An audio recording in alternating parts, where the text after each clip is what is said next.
বৌমা শাশুড়ির এই ঝগড়ার প্রধান কারণ হচ্ছে জেনারেশন গ্যাপ, ঠিক কিনা? শাশুড়ি এক জেনারেশনের আর বৌমা আরেক জেনারেশনের। শাশুড়ি ভাবে একরকম, বৌমা ভাবে আরেক রকম। শাশুড়ি চায় বউর উপর খবরদারি করতে, বউ চায় শাশুড়ির উপর খবরদারি করতে। এই ডমিনেটিং এর কারণে কিলাকিলি আছে না নাই? আহা, এটা ঠিক না। আমার শাশুড়ি মায়েরা যারা আছেন, প্রথমে শাশুড়ি দিয়ে শুরু করি। আমার মাইকের আওয়াজ যে ঘরগুলাতে যায়, আমার শাশুড়ি মাদেরকে বলবো, বউদের উপর অত্যাচার করবেন না। ছেলেরা প্রশ্ন করে, তোর কাছে তোর বউ বড় না আমি বড়? আছে না নাই? এটা একটা প্রশ্ন হইল। তোর বউ বড় না আমি বড়? দুইজনেই বড়। তো এক ছেলে সুন্দর উত্তর দিছে, আমার কাছে ভালো লাগছে উত্তরটা শুনে। এক মা প্রশ্ন করছে, তোর এতদিন আমি লালন পালন করে বড় করলাম, জীবন যৌবন তোর জন্য শেষ করলাম, আজকে বউ পাইয়া বউ তোর আপন হয়ে গেল? এবার ছেলে উত্তর দিচ্ছে, মা, আমার মুখ থেকে মা ডাক শোনার জন্য তুমি কি কষ্টটাই না করছো জীবনে। 10 মাস আমার পেটে ধারণ করলা, খাইতে পারো নাই, বমি করছো, খালি ওষুধ খাইছো, তোমার পেট কেটে আমারে বের করা হয়েছে, 2 বছর আমারে দুধ খাওয়াইছো, পেশাব পায়খানা পরিষ্কার করেছো।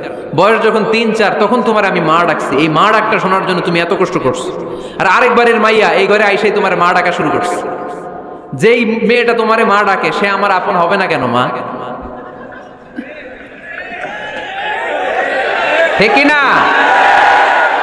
এই মা ডাক শোনার জন্য তুমি এত কষ্ট করলা, আমার লালন পালন করলা, 10 মাস পেটে ধরলা, পেশাব পায়খানা পরিষ্কার করলা, এরপরে মা ডাক শুনতে পারছো।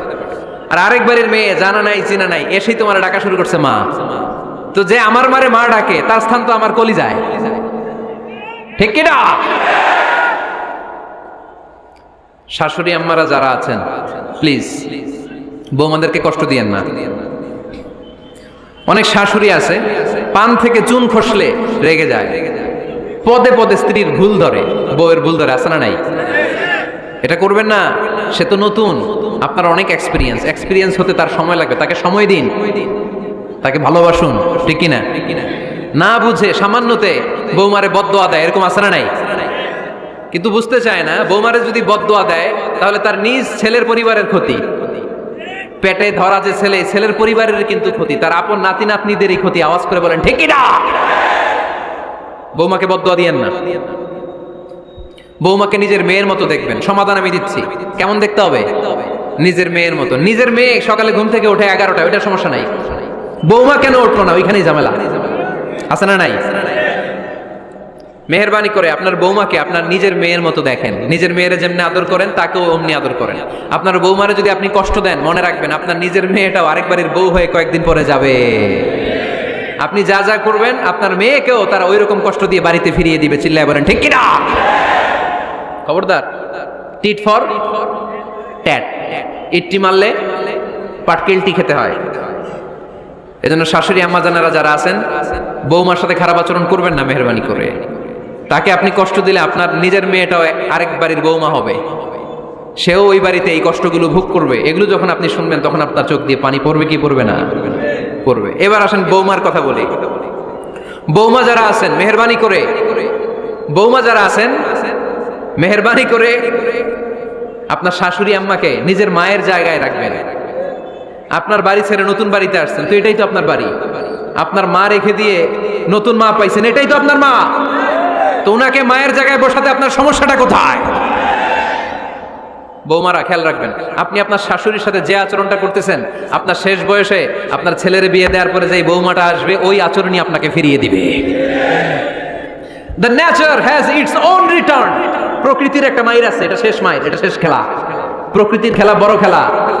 আপনি আপনার শাশুড়ির সাথে যে আচরণ করবেন, আপনার শেষ বয়সে আপনি একদিন শাশুড়ি হবেন, এটা মাথায় রাখবেন।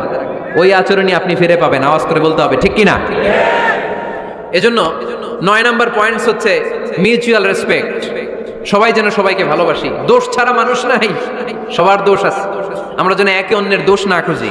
বৌমারা, আপনাদের কেন যদি আমার মাইকের আওয়াজ যায়, অল্প কিছু টেকনিক অবলম্বন করলে আপনি আপনার শাশুড়ির মন জয় করতে পারবেন। শাশুড়িরা আসলে বেশি কিছু চায় না, আগের জামানার মানুষ তো, এদেরকে ওইভাবে হাত করতে হবে।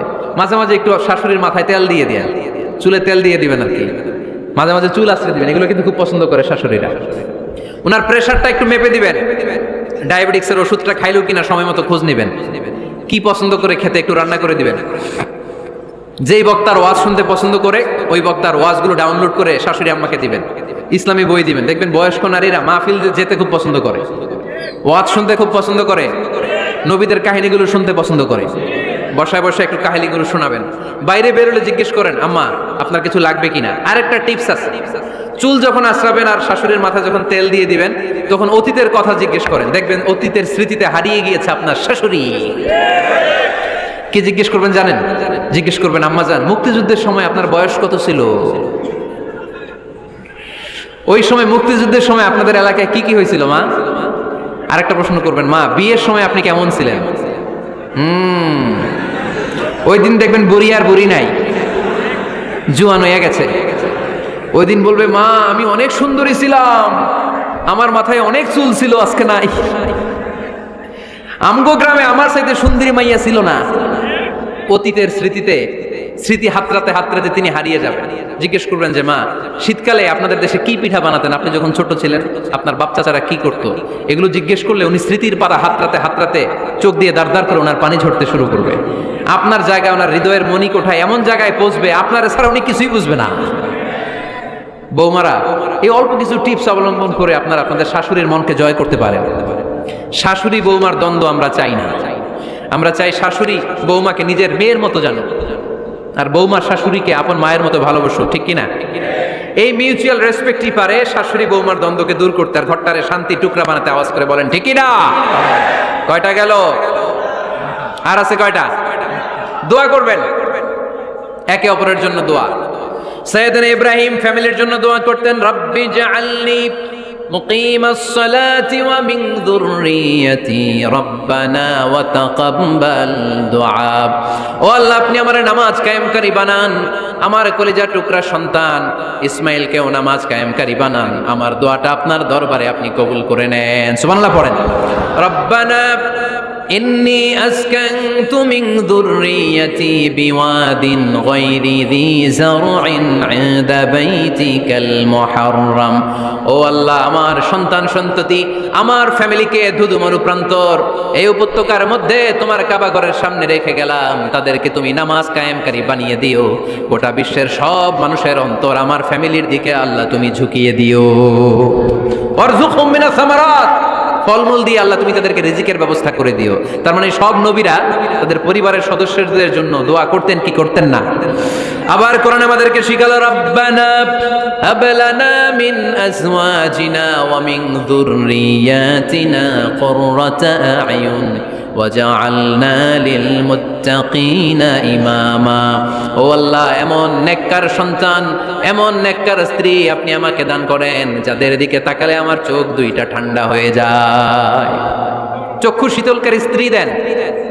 বিয়ে যাদের হয় নাই, ইয়াং ছেলেরা এই দোয়াটা করবা। বিয়ের জন্য দোয়ার দরকার আছে না নাই? প্রতিদিন এই দোয়া করবা, আল্লাহ এমন স্ত্রী দেন, এমন জীবন সঙ্গিনী আপনি আমাকে দেন, এমন লাইফ পার্টনার দেন যার দিকে তাকালে আমার চোখ জুড়িয়ে যায়। এমন সন্তান আল্লাহ আপনি আমার ফ্যামিলিতে দেন যাদের দিকে তাকালে আমার চোখ দুইটা ঠান্ডা হয়ে যায়।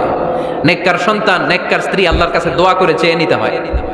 তাহলে ফ্যামিলি মেম্বার একে অপরের জন্য দোয়ার দরকার আছে না নাই? বাবা দোয়া করবে ছেলের জন্য, ছেলে করবে বাবার জন্য, মা দোয়া করবে মেয়ের জন্য, মেয়ে করবে মায়ের জন্য, ভাই করবে বোনের জন্য, বোন করবে ভাইয়ের জন্য।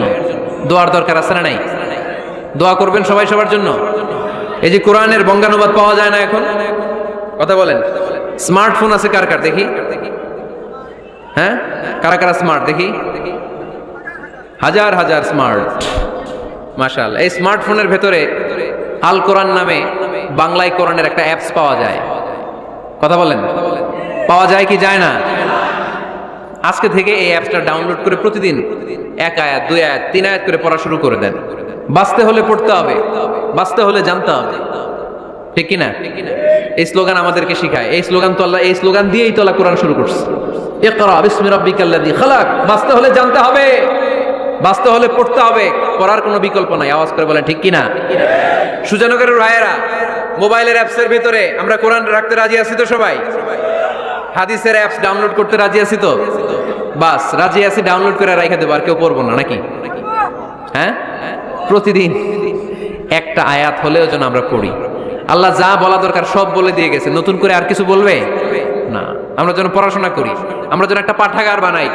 আবারও কখনো আসার সুযোগ হইলে আমি জিজ্ঞেস করবো, যদি আমার মনে থাকে যে আপনাদের পাঠাগার আছে কার কার ঘরে, সেদিন সবার হাত তুলতে হবে। এমনি পারা যাবে তো?